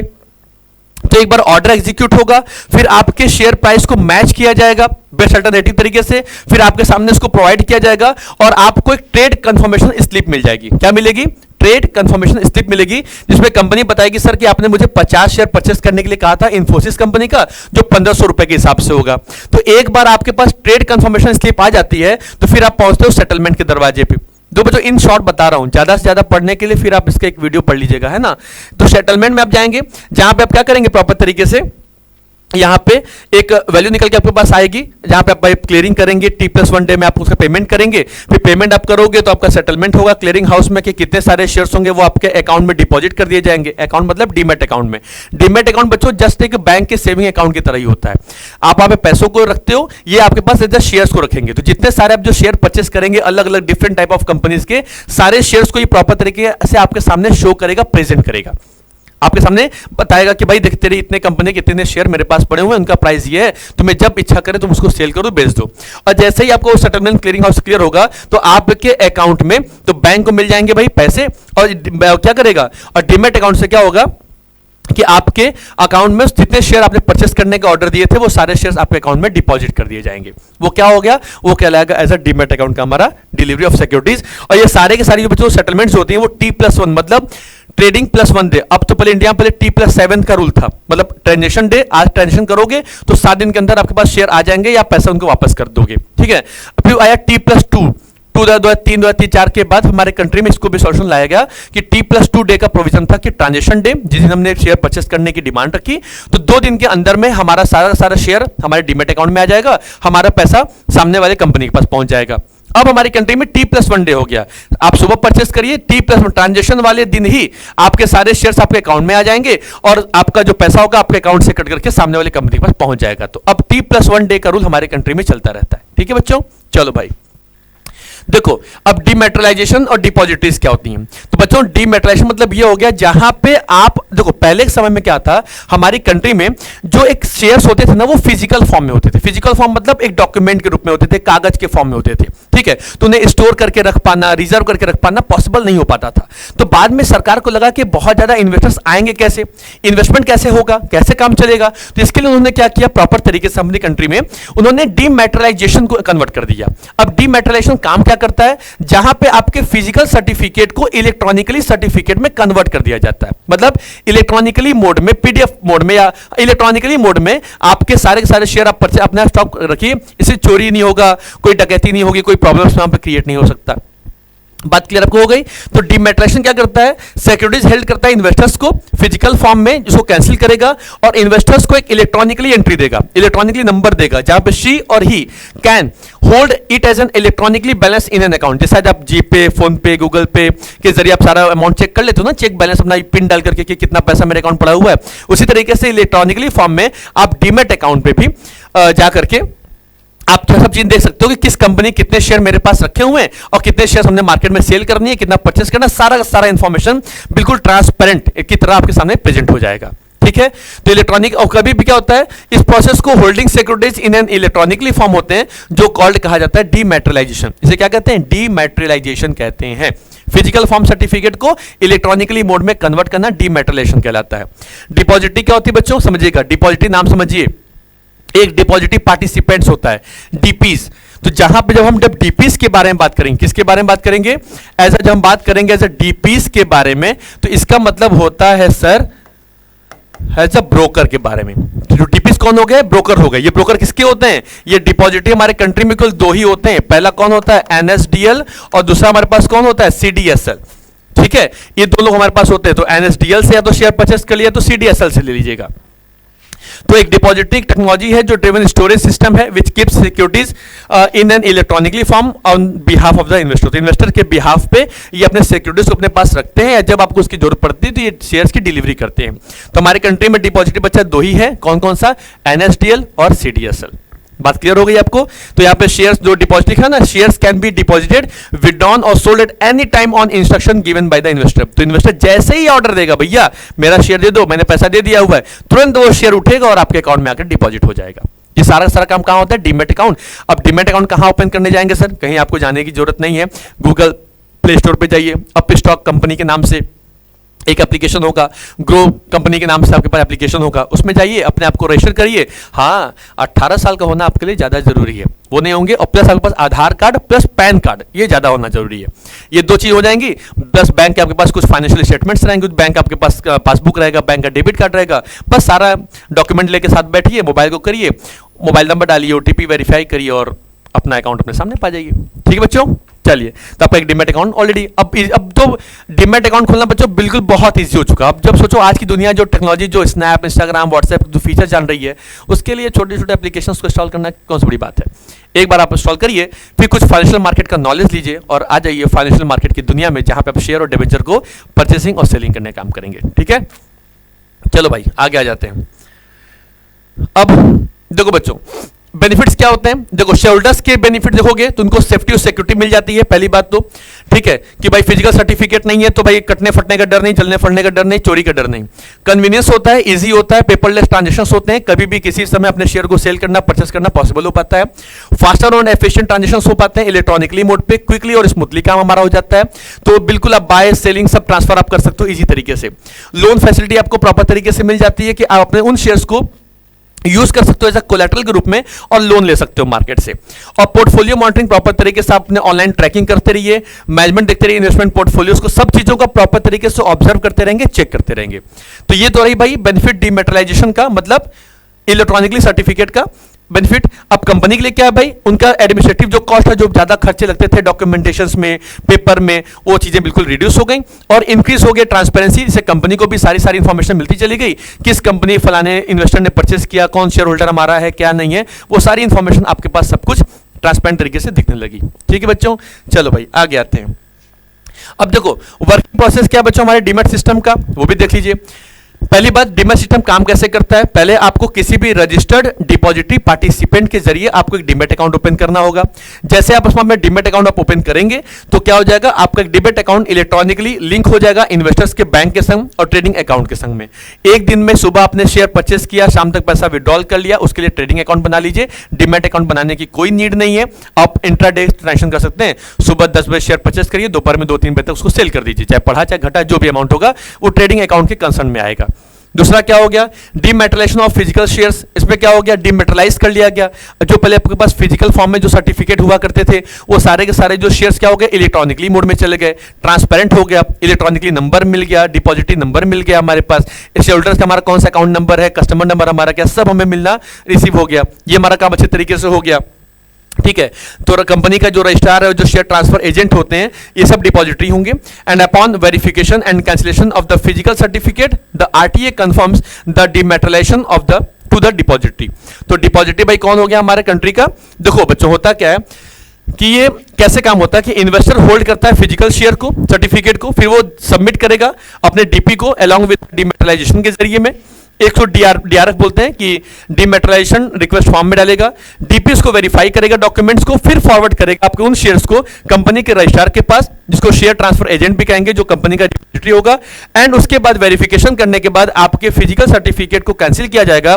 देन फिर आपके हाथ में क्या होगा, इलेक्ट्रॉनिकली नंबर के सर्टिफिकेट शेयर्स आपके पास इजी हो जाएंगे। ये तब के समय की बात चल रही जब हमारे कंट्री में फिजिकल सर्टिफिकेट चलते थे, अब तो सब कुछ ऑनलाइन हो चुका है, इलेक्ट्रॉनिकली मोड पे कन्वर्ट हो चुका है। अगला क्या है, होल्डिंग सिक्योरिटीज इलेक्ट्रॉनिकली। अब इसके होने से क्या हो गया बच्चों, डीमैट सिस्टम अकाउंट होने से कि हम अपने सारे शेयर्स को, सिक्योरिटीज को इलेक्ट्रॉनिकली अपने पास होल्ड करके रख सकते हैं। जैसे अपने आप बैंक अकाउंट में पैसों को सेव करके रखते हैं, वैसे डीमैट अकाउंट में सारे शेयर और स्टॉक को भी अपने पास स्टोर करके रख सकते हैं।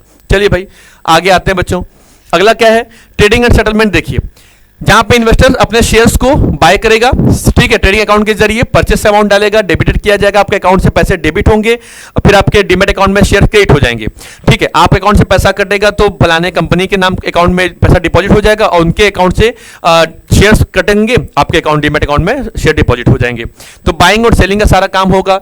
कॉर्पोरेट एक्शंस होते हैं जहां पे dividend, bonus, share, stock splits, rights जो इश्यूज होते हैं, वो कंपनी कब डिक्लेयर करने वाली है, वो सारे के सारे बेनिफिट, सब चीजों को हम लोग यहाँ पे प्रॉपर तरीके से देख सकते हैं। ये सारा का सारा काम जो होता है वो डीमैट का होता है। ठीक है बच्चों, चलिए भाई आगे बढ़ते हैं। देखो एनएससी और बीएसई बच्चों दो हमारे पास क्या है, एक तरीके से स्टॉक एक्सचेंज के नाम पे दो कंपनियां हैं बड़ी बड़ी। मैंने पहले आपको बताया इंडिसेस के नाम पे। एनएससी क्या है, नेशनल स्टॉक एक्सचेंज को बच्चों इंडिया में 1992 में एस्टेब्लिश किया गया था। स्टॉक एक्सचेंज 1993 में आया। कमेस इसको जो ऑपरेशन मिला वो 1994 में मिला और उसको सेटअप किया गया था फाइनेंशियल इंस्टीट्यूशंस जैसे बैंक, इंश्योरेंस कंपनीज और अदर फाइनेंशियल इंटरमीडिएरीज के संग में काम करने के लिए। तो एनएससी और बीएसई जैसे बॉम्बे स्टॉक एक्सचेंज हमारी कंट्री में काम कर रहा था, उसी तरीके से एनएससी के फॉर्म में भी हमारा काम कर रहा है। ऑब्जेक्टिव्स क्या है भाई, देखो एनएससी का एम एक ही है कि एस्टैब्लिश करना, कंट्री वाइड फैसिलिटी को देखना, trading of all types of securities को प्रॉपर तरीके से इंश्योर करना, ये इंश्योर करना कि सारे इन्वेस्टर्स के पास बिल्कुल गेट इक्वल एक्सेस हो, securities market through proper communication network उनके संग काम होता रहे। ये प्रोवाइड करता है कि इलेक्ट्रॉनिकली ट्रेडिंग सिस्टम को जहां पे बिल्कुल फेयर होंगे, ठीक है, ट्रांसपेरेंट आपके तरीके से काम करेंगे, ठीक, इनेबल करेगा शॉर्टर सेटलमेंट साइकिल। जिस तरीके से बीएससी काम कर रहा है सेम उसी तरीके से एनएससी भी काम करने लगा। अब बीएससी के ऊपर ओवरलोड ज्यादा होने लगा तो भाई एनएससी भी हमारे मार्केट में आ गई, है ना। अब बीएससी में 5000 से 4500 प्लस कंपनियां लिस्टेड हैं और एनएससी में 2200 प्लस कंपनियां लिस्टेड हैं। अब देखा जाए तो लिस्टेड के हिसाब से भाई दोनों तो एक ही तरीके से काम कर रहे हैं। भाई आप भी ट्रेडिंग करा रहे हो, आप भी ट्रेडिंग करा रहे हो, बस दोनों काम करने का तरीका सब सेम ही है, बस स्ट्रेटजी थोड़ी सी इन लोग की अलग अलग डिफरेंट टाइप की हो जाती है। इंश्योर करते हैं वेरियस ऑपरेशन जो एक्टिविटीज हो रही हैं वो इंटरनेशनल स्टॉक एक्सचेंज स्टैंडर्ड्स को भी प्रॉपर तरीके से देखा जाए। तो बच्चों एनएससी जो डील करता है वो trading of equity shares, preference share, debenture, exchange traded funds, सब में प्रॉपर तरीके से गवर्नमेंट सिक्योरिटीज बॉन्ड्स को भी मार्केट में सेल करना, परचेस करना, वो सारा का सारा काम कौन करता है, एनएससी करती है। चलो भाई अगला बीएससी के बारे में पढ़ लीजिए। बीएससी बच्चों बॉम्बे स्टॉक एक्सचेंज के नाम से जानते हैं। एशिया का सबसे ज्यादा ओल्डेस्ट स्टॉक एक्सचेंज है ये, जो मुंबई में लोकेटेड है। प्राइमरी मीनिंग इसकी फाइनेंशियल कॉन्टेक्स्ट था कि as a robust as a market place जहां पर ट्रेडिंग वेरियस सिक्योरिटीज की जाती थी, स्टॉक, बॉन्ड या डेरिवेटिव अलग तरीके से। इसका भी काम सेम वही होता है, ट्रांसपेरेंट, रेगुलेटेड। एनएससी के पहले बीएससी था, तो बीएससी से ही एक कह सकते हैं कि एडवांटेज के रूप में गवर्नमेंट को लगा, तो उन्होंने एक एनएससी को भी एस्टैब्लिश कर दिया हमारे कंट्री में कि भाई बीएससी भी काम कर रही है, आप भी काम करना शुरू कर दो, आपको भी बिल्कुल फुल बॉडी एक तरह आपको फ्रीली आपको अमाउंट देते हैं। ये क्या है? एक स्टॉक एक्सचेंज है जहां पे कंपनी अपने shares investors buy sell purchase कर सकते हैं। 1875 में इसको बेटा फाउंडेड किया गया था नेटिव शेयर के नाम, स्टॉक ब्रोकर के नाम से। ठीक है, इसके लिए क्या था? वर्ल्ड की सबसे लार्जेस्ट एक्सचेंज बॉडी है ये हमारी, जहां पे 1000 ऑफ कंपनियां लिस्टेड हैं। ऑब्जेक्टिव्स क्या है? कैपिटल फॉर्मेट करती है। ठीक, फॉर्मेट मतलब हटाती नहीं है, कैपिटल को फॉर्मेशन करेगी, कैपिटल में डीलिंग करेगी, पैसे लगाएगी, पैसे को ही देना लेना काम करती है। इन्वेस्टर वेल्थ क्रिएशन करेगी, जो पैसा आप मार्केट में लगाएंगे उनकी वेल्थ क्रिएशन काम करेगी। इकोनॉमिकल बैरोमीटर होती है किसी कंट्री का भी, वो बताएगी कि भाई हमारी कंट्री की जीडीपी, हमारी कंट्री का जो वैल्यू होगा इंक्रीज होगा या डिक्रीज होगा। मार्केट डेवलपमेंट, मार्केट को धीरे धीरे डेवलप करना, इंक्रीज करना, वो सारा का सारा सब वैल्यूज इसी में ही कवर किए करते हैं। एंड आपको सर्विसेज आपको तो देती है, पता ही आपको है कि सारे शेयर की परचेसिंग करना, सेलिंग करना, सब के सब आपके पास अकॉर्डिंगली पहुंचा देना होता है। ठीक है बच्चों, चलिए भाई अब आगे आते हैं। अगले पॉइंट में क्या करता है भाई? तो बच्चों अब देखिए सेबी एक्चुअली में है क्या। अब security and exchange board of India को इसलिए स्टैब्लिश किया गया कि जो क्या करेगी कि जैसा कि कैपिटल मार्केट को कंट्रोल करने का काम करती है। ठीक है, अब कैपिटल मार्केट को भाई कंट्रोल करना भाई सबके बस की बात तो होगी नहीं, तो भाई जैसे मनी मार्केट को कंट्रोल करने के लिए आरबीआई आ गई, वैसे कैपिटल मार्केट को कंट्रोल करने के लिए हमारे पास कौन आ गया? सेबी आ गई। सेबी क्या कहती है भाई कि the security and exchange board of India है, जिसको एस्टैब्लिश किया गया था 1988 में। उसकी कुछ बेसिक ऑब्जेक्टिव किस्म की प्रमोट किया जाए, ऑर्डरली हेल्थी ग्रोथ किया जाए सिक्योरिटीज के मार्केट का। बाद में 1992 में गवर्नमेंट ऑफ इंडिया ने इसको कुछ अपने लीगल प्रोविजंस ले लिए, कुछ लीगल राइट्स दे दिए, अवेलेबल करा दिया कि भाई ठीक है अब तुम बस केवल अभी तक तुम्हें प्रमोट तो कर दिया गया था, लेकिन तुम्हें एज वो पावर नहीं मिले थे तुम्हें किसी को कंट्रोल करने। जैसे होता है ना कि कुर्सी तो दे दी गई लेकिन कुर्सी की पावर नहीं दी गई है, तो इस तरीके से सेबी के संग काम हुआ। तो सेबी ने क्या किया कि धीरे धीरे 1992 में गवर्नमेंट ऑफ इंडिया ने इसे security and exchange board of India को कुछ अपने लीगल राइट्स, लीगल प्रोविजंस चीजें इनके संग शेयर कर दी। अब देखिए क्या कहता है कि इनके कुछ मेजर ऑब्जेक्टिव्स क्या है कि पहला काम, ये सारे के सारे जितने भी सिक्योरिटीज मार्केट हमारे कंट्री में कन्वर्स किए जाते हैं उनको प्रॉपर तरीके से रेगुलेट करना, ये ऑर्डर देखना, इंश्योर करना कि ऑर्डरली फंक्शनिंग प्रॉपर तरीके से की जा रही है या नहीं की जा रही है, प्रॉपर प्रोटेक्शन करना, उन्हें एजुकेट करना, ठीक है, ट्राइज करना, उन्हें गाइड करने की, जो इनको राइट्स होंगे, इंटरेस्ट होंगे इन्वेस्टर्स के, उसको प्रॉपर तरीके से देखना, प्रिवेंशंस करना, उनके प्रॉपर जो इनसाइडर ट्रेडिंग चलते हैं, जो वायलेशंस जो चलते रहते हैं उनको प्रॉपर तरीके से प्रिवेंट करना, उनको रोकना, इसके लिए भी इनको स्टैब्लिश किया गया था। ठीक है, पहला तो रेगुलेट करने के लिए किया गया था बच्चा कि एक ऑर्डरली, एक इश्योर फॉर्म में प्रॉपर तरीके से ऑर्डरली इनको क्या इनका फंक्शनिंग कवर किया जाए। अगला क्या था, प्रोटेक्ट कर लिया जाए। फिर प्रिवेंशन क्या होगा कि जो एक नॉन एडहेरेंस हो रहे हैं, रूल्स रेगुलेशन जो फॉलो नहीं हो रहे हैं उनको प्रॉपर तरीके से फॉलो किया जाए, ऑब्जेक्टिव्स को कवर किया जाए। इनसाइडर जो ट्रेडिंग, जो कंपनी के अंदर ही बैठे बैठे लोग किसी शेयर के प्राइस को डिसाइड कर लिया करते थे या पहले से लीक कर दिया करते थे, सीक्रेसी लीक हो जाती थी, उनको रोकने का काम हुआ। जितने भी कंट्री में जो प्रॉपर कोड ऑफ कंडक्ट है, रूल्स और रेगुलेशन है, सारी कंपनियां फॉलो कर पा रही हैं कि नहीं कर रही हैं, है ना। ब्रोकर्स हो गए, इंटरमीडिएट्स हो गए या जो मर्चेंट बैंकर्स हो गए, वो सारे रूल्स रेगुलेशन को फॉलो कर रहे हैं कि नहीं कर रहे हैं, उन चीजों को भी प्रॉपर तरीके से मैनेज करना और कंट्रोल करना, ये काम इनका था। उसके बाद इसमें आ गया पर्पस और रोल क्या था बच्चों। देखो इनका जो सबसे पहले जो सिक्योरिटी एक्सचेंज का जो रोल था वो क्या था कि इंश्योर करना कि मार्केट में प्रॉपर तरीके से मार्केट का डेवलपमेंट हो। देखो ये बस केवल रेगुलेट करने नहीं आए थे बल्कि ये मार्केट को डेवलप करने भी तो आए थे। ठीक है, तो वो प्रॉपर तरीके से मार्केट का डेवलपमेंट होना, इंश्योर करना कि मार्केट में रेगुलेशन हो रही है कि नहीं हो रही है। सेबी का जो रोल था बहुत ज्यादा क्रूशियल था, जो मेंटेन करती है एक फेयर, ट्रांसपेरेंट और एफिशिएंट फाइनेंशियल सिस्टम को भी प्रॉपर तरीके से ऑब्जर्व करना। प्राइमरी पर्पस एंड रोल क्या होता है कि सेबी को एस्टैब्लिश किया गया था to meet the needs of the three group in the capital market में। पहला क्या था बच्चों, एक इशूवर्स होंगे, एक इन्वेस्टर होगा, एक इंटरमीडिएरीज होंगे। पहले क्या था कि ये सारे राइट सेबी के आने के पहले ब्रोकर्स के पास होते थे, तो ब्रोकर पहले के समय मतलब सेबी के आने के पहले वही इशू करते थे शेयर्स को, वही इंटरमीडिएरीज होते थे और वही कंपनी के इन्वेस्टर्स भी हुआ करते थे। तो ओवरऑल सारे के सारे जो राइट्स थे वो उनके पास, उसको बोला गया था डीम्यूचुअलाइजेशन। ठीक है, उसे कवर किया गया, उसे हटाया गया और सेबी के पास सारे पावर्स दे दिया गया कि भाई इशू कंपनी कर देगी, जो भी बिजनेस एंटरप्राइजेस होंगी जिनको अपने कैपिटल को ग्रोथ कराना होगा, इन्वेस्टर्स होंगे जो पैसा कंपनी में लगाएंगे, और इंटरमीडियरीज होंगे जो क्या करेंगे, किसी कंपनी के शेयर्स को मार्केट में तक पहुंचाने का सारा काम करेंगे और उनको सेल और परचेजिंग कराने और एक्सचेंज करने का सारा काम भी ये इंटरमीडियरीज ही करने लगे। ठीक है बच्चों, चलिए भाई आगे आ जाइए। अब देखिए इसके प्राइमरी ऑब्जेक्टिव्स क्या है। पहला, इन्वेस्टर्स के प्रॉपर तरीके से इंटरेस्ट को प्रोटेक्ट करना, ट्रांसपेरेंसी देखना, एक सेफ इन्वेस्टिंग एनवायरनमेंट को क्रिएट करना, ठीक है, जिससे अनफेयर ट्रेड प्रैक्टिसेस ना हो पाए, फ्रॉडलेंट ना हो पाए, इनसाइडर ट्रेडिंग्स जो हो रहे थे, जो पहले से भीतरी चीजों पर बता दी जाती, एक्सपोज कर दी जाती थी, उन चीजों पे थोड़ा रोकथाम किया जाए, उनको रोका जाए, है ना। एजुकेट करने लगे, गाइडिंग करने लगे इन्वेस्टर्स को, जिनको हेल्प करने लगा कि वो इन्फॉर्म करें इन्वेस्टमेंट डिसीजंस के लिए रिलेटेड काम करने के लिए। कंपनी प्रोवाइड करेगी एक्यूरेट और टाइमली इन्फॉर्मेशन अवेलेबल करेगी, डिस्क्लोजर्स देगी, प्रॉस्पेक्टस को इशू करेगी, वो सारे काम बनने शुरू हो गए। रेगुलेट करना सिक्योरिटीज मार्केट में। अब सेबी का जो ऑब्जेक्टिव था वो क्या था, रेगुलेट करना, कि प्रॉपर तरीके से सारे फंक्शन ऑफ जो स्टॉक है एक्सचेंज का ओवरऑल सिक्योरिटीज मार्केट को प्रमोट करने के लिए और ऑर्डरली उनको ऑपरेट करने के लिए काम करने लगा। तो ये मार्केट को रेगुलेट भी करेंगे, मार्केट को प्रोटेक्ट भी करेंगे, मार्केट को डेवलप भी करेंगे, इनके सारे काम थे।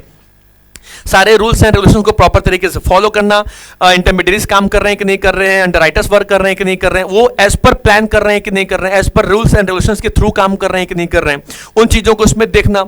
उसके बाद फिर इसमें बच्चों क्या आ जाते हैं कि कंपनी प्रमोट करेगी मार्केट डेवलपमेंट प्रोग्राम्स को, है ना, फेयर प्रैक्टिसेस हो, मॉडर्न टेक्नोलॉजीज अवेलेबल हो, ट्रांसपेरेंसी निकल कर के आए, इनसाइडर ट्रेडिंग पे रोक लग जाए, इन चीजों को भी प्रॉपर तरीके से कंपनी ने क्या किया, मार्केट डेवलपमेंट करने के काम से रखा, जहां पे वो इंटरमीडियरीज को प्रॉपर तरीके से ट्रेनिंग देंगे, प्रमोट करेंगे, है ना, प्रोफेशनलिज्म और उनकी सर्विस क्वालिटी को भी इंक्रीज करेंगे, कंडक्ट करेंगे रिसर्च एंड डेवलपमेंट प्रोग्राम्स को, जो मार्केट को एफिशिएंट तरीके से अप टू डेट करते रहेंगे, भाई किस कंपनी के प्राइस मार्केट में क्या और किस तरीके से कवर कर रही है।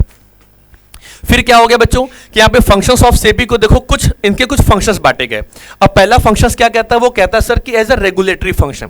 इसमें क्या होता है कि रजिस्ट्रेशन, पहला सेबी अंडरटेक करेगी बच्चों, पहले याद रखिएगा क्या करेगी कि रजिस्ट्रेशन ऑफ वेरियस ब्रोकर्स, सारे ब्रोकर्स का रजिस्ट्रेशन हो, सब ब्रोकर्स, एजेंट्स, अदर प्लेयर्स जो भी मार्केट में सब कुछ प्रॉपर तरीके से सेबी से ऑथोराइज हो। म्यूचुअल फंड्स कंपनी भी इन्वॉल्व होंगी, उनको भी इसमें क्या होना होगा, प्रॉपर तरीके से ये रजिस्ट्रेशन सबका हुए हैं कि नहीं हुए, इन चीजों को चेक करना।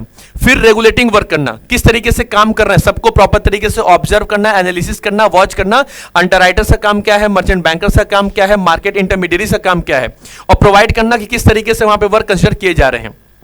ठीक है, कंडक्ट करना, रेगुलर इंक्वायर्स आते रहे, ऑडिट्स आते रहे स्टॉक एक्सचेंज और इंटरमीडियरीज के बीच में। अगला है levying fees, SEBI levies fees and other charges for carrying out the purpose of the act. अब जो भी एक्ट के अकॉर्डिंग जो चार्जेस अप्रूव किए जा रहे हैं वही चार्जेस दिए जा रहे हैं या कोई एक्स्ट्रा चार्ज ले रहा है, इन चीजों को प्रॉपर तरीके से रेगुलेट करना। कोई एक्सेस अमाउंट तो नहीं ले रहा है, कोई ज्यादा फीस तो चार्ज नहीं कर रहा है, इन चीजों को देखना। रेगुलेटरी बाय लेजिस्लेशन, ठीक है, जो कंपनी के बनाए गए, जो गवर्नमेंट ऑफ इंडिया के बनाए गए रूल्स है, लेजिस्लेटिव एक्ट है, क्या उसके तरीके से वर्क कंसिडर हुआ कि नहीं हुआ, उन चीजों को भी चेक करना। अगला क्या है बच्चों, डेवलपमेंट फंक्शन। डेवलपमेंट फंक्शन का काम क्या हुआ कि सेबी का काम बस केवल रेगुलेट करना नहीं हुआ, आपके ऊपर हुक्म चलाना नहीं हुआ, बल्कि आपको डेवलपमेंट करना हुआ। भाई हमारे कौन कौन से डिसीजन से आपकी डेवलपमेंट हो पाएगी, उसमें क्या करता है, ट्रेनिंग करना, इंटरमीडियरीज को, ब्रोकर्स को, मर्चेंट बैंकर्स को प्रॉपर तरीके से ट्रेन करना, प्रोवाइड करेंगे। रिसर्च के लिए मार्केट रिपोर्ट्स को लेकर के आना, सेबी हेल्प करेगी इन्वेस्टर्स को, अदर मार्केट प्लेयर्स को लेकर बैठेगी, रिवॉर्ड क्या होगा उनको भी ऑब्जर्व करना, इंपॉर्टेंट एरियाज जो होंगे जो रिसर्च के उनको भी कंडक्ट कराना, वो सारे काम होंगे। एंड फ्लेक्सिबल अप्रोच होगा। अब फ्लेक्सिबल अप्रोच का मतलब क्या होता है कि वेरियस एक्टिविटीज होती हैं सिक्योरिटीज मार्केट के, for instance it has permitted internet trading. अब देखिए, अब सारा का पहले काम फिजिकल अमाउंट में होता था, अब सारा अमाउंट जो हो गया वो इंटरनेट के हिसाब से या ऑनलाइन ट्रेडिंग के हिसाब से सब चीजों को कंसीडर किया जाने लगा। तो ये अच्छा खासा एक अच्छा ये प्रोग्राम बन गया कैपिटल मार्केट का। तो रेगुलेशन के बाद डेवलपमेंट का भी वर्क यहां पे कंसीडर किया गया। अगला क्या है, प्रोटेक्ट करने का भी काम हुआ। प्रोटेक्ट करने का मतलब कैसे हो बच्चों कि सेबी अपनी आंख लगातार गड़ा के रखी हुई थी सिक्योरिटीज मार्केट पे कि कोई मैल प्रैक्टिसेस ना करे, अनफेयर ट्रेड प्रैक्टिसेस ना करे, उनको भी प्रोटेक्ट करना। चेक करते रहना इनसाइडर ट्रेडिंग तो नहीं हो रही है। इनसाइडर ट्रेडिंग मतलब ये होता था बच्चों कि पहले ही कंपनी के जो अंडर के जो लोग रहा करते थे वो कंपनी में ही काम करने वालों को पहले ही बता देते थे कि किस कंपनी के शेयर आने वाले हैं, किस अमाउंट में आने वाले हैं, किसी कंपनी के शेयर परचेस करने में फायदा है या नहीं है, मतलब मार्केट की इंफॉर्मेशन को लीक कर देना। ये भी इन चीजों पे भी अच्छा खासा एक उनको भी कसा गया है ना। तो उनको चेक किया जाएगा कि इनसाइडर ट्रेडिंग्स ना हो पाए, मैल प्रैक्टिसेस ना होने पाए। प्रोटेक्शन किया लग गया, प्रमोशन। अच्छा, आज सेबी क्या है, प्रमोट भी करती है, प्रोटेक्ट भी करती है, डेवलपमेंट भी कॉपी करती है, उन सारे चीज़ों को प्रॉपर तरीके से कंजर्व करती है और उनके पास अप्रोचिंग बना करके रखती है। तो मैनी स्टेप्स होते हैं जो प्रोटेक्ट करते हैं अपने इन्वेस्टर्स को। बस तो बच्चों, आज की जो वीडियो है वो यहीं पे समाप्त होती है। उम्मीद है कि आप इस वीडियो को अच्छे से पढ़ेंगे, देखेंगे, जानेंगे और खूब अपना मेहनत करके इस वीडियो को पढ़िए, समझिए। कोई भी आपके डाउट्स होते हैं, कोई भी प्रॉब्लम्स होती है तो कमेंट सेक्शन में जरूर लिखिएगा, हम आपकी हेल्प जरूर करेंगे। फिर मिलते हैं बच्चों एक नई वीडियो में, नई एनर्जी के संग, नए तेवर के साथ। अपना एटीट्यूड आपके हाथ में, हमारा एटीट्यूड भी हमारे हाथ में। तो चलिए बच्चों, फिर मिलते हैं नए वीडियो में नए एनर्जी के संग। अपना ध्यान रखिए, खुश रहिए, मस्त रहिए, स्वस्थ रहिए, व्यस्त रहिए। जय हिंद, जय भारत।